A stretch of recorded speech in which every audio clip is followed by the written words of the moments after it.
Kathleen Grundy, a respected woman in her 80s, was found dead in her home on a quiet afternoon in Hyde, England. At first, her death seemed like a natural passing, until an unusual will surfaced, leaving everything to the man who had been her doctor, Harold Shipman. The investigation would uncover something far more horrifying than anyone could have imagined. Shipman wasn't just a trusted physician, he was a cold, calculated killer, responsible for at least 218 deaths over 2 decades.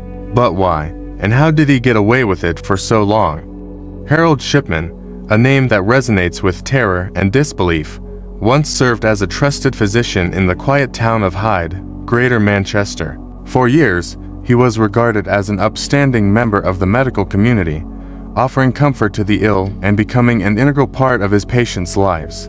But beneath the surface of this outwardly respectable doctor lurked a monstrous killer, a man who, over the course of 2 decades, would systematically murder at least 218 of his patients, predominantly elderly women, without arousing suspicion. Shipman's story is one of manipulation, deceit, and betrayal that shook the foundations of medical trust worldwide. Dr. Harold Shipman began his medical career with promise. Graduating from Leeds School of Medicine in 1970, he went on to work in several general practices before establishing his own in the early 1990s. He gained a reputation for being a caring, competent doctor, particularly appreciated by the elderly population he served. Shipman's manner was warm, professional, and seemingly compassionate, qualities that endeared him to his patients.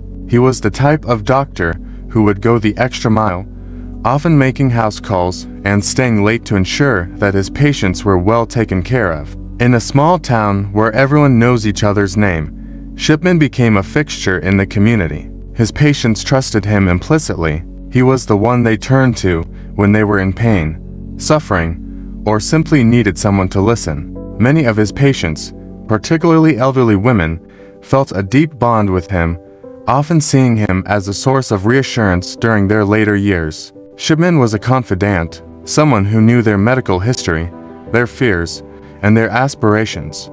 But unbeknownst to them, he was also a predator who exploited that trust to commit heinous acts. Shipman's method of murder was calculated and chillingly efficient. He targeted elderly individuals, often women, who were already facing health challenges, such as arthritis, diabetes, or heart disease. These patients were the perfect targets for a doctor who had access to powerful medications and knew exactly how to use them. His weapon of choice was diamorphine, an opioid used for pain management. Shipman would administer lethal doses of this drug, often during routine visits to his patients' homes. He would then record their deaths as being from natural causes, such as heart failure or stroke. The fact that so many of Shipman's victims died in seemingly natural circumstances allowed him to continue his killing spree undetected for years. The deaths of his elderly patients were often seen as inevitable, a result of old age or pre-existing health conditions. Shipman was a trusted doctor, and his word was accepted without question. His victims' families, devastated by the loss of a loved one, were not inclined to question the doctor's authority. After all, it was natural for someone of Shipman's standing in the community to be believed.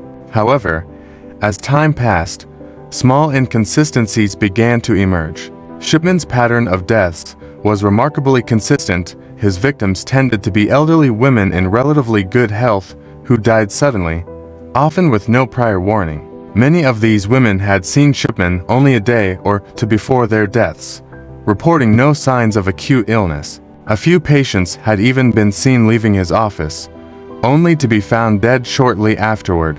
These inconsistencies were noted by some family members, but for years, no one was able to connect the dots.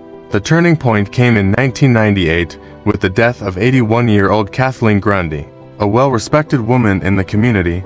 Grundy had been in relatively good health until her sudden death.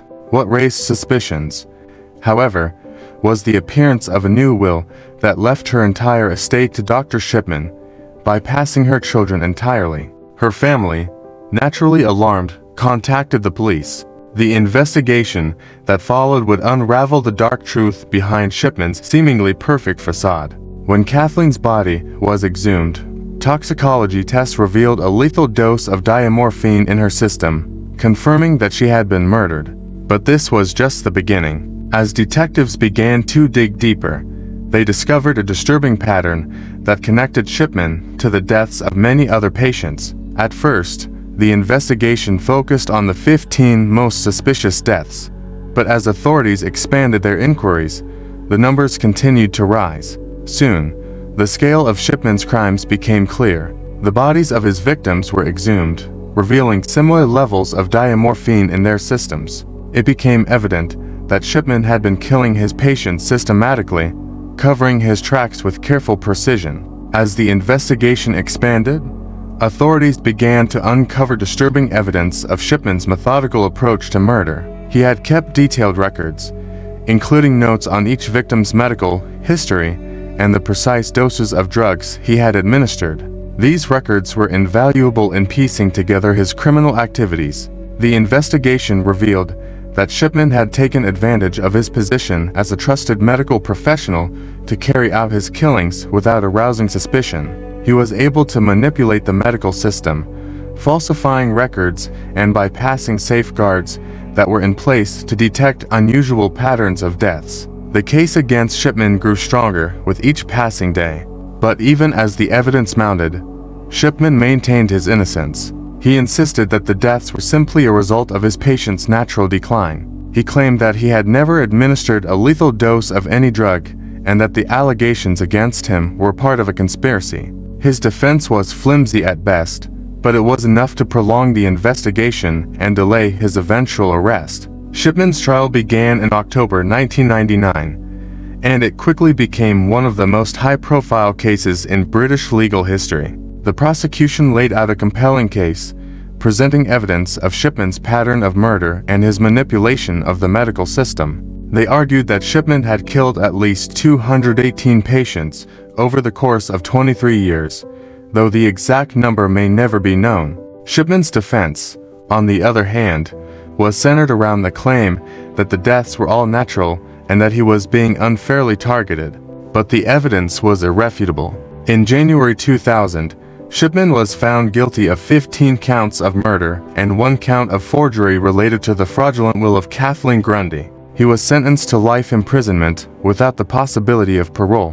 But even after his conviction, the full extent of Shipman's crimes was not yet known. The public outcry surrounding the case was immense, and many people began to question how such a monstrous figure had gone undetected for so long. In the years that followed, investigations continued into Shipman's activities. In 2002, a public inquiry was launched to examine how Shipman was able to evade detection for so long. The inquiry found that Shipman's actions were not an isolated incident, but part of a larger systemic failure within the medical profession. The inquiry concluded that there had been numerous opportunities to detect Shipman's crimes earlier, but these opportunities had been missed due to complacency, lack of oversight, and a failure to question his authority as a doctor. Shipman's story left a lasting mark on the medical profession.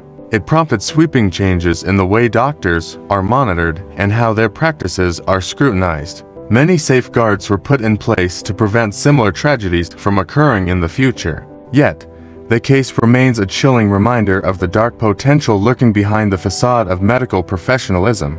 In 2004, Harold Shipman took his own life in his prison cell, ending his reign of terror. His death did not bring closure to the families of his victims, nor did it answer the many questions that remained about his true motivations. Shipman's legacy is one of devastation, betrayal, and horror. The lives of his victims, each of them mothers, daughters, sisters, and friends, were brutally stolen from them, and the ripple effects of their deaths continue to be felt by their families. Today, Harold Shipman is remembered as one of the most prolific serial killers in history. His crimes serve as a stark reminder of the potential dangers posed by those we trust most. Shipman's case is not only one of medical malpractice, but also a profound violation of the trust between doctor and patient. For the families of Shipman's victims, justice came too late, but their loved ones will never be forgotten.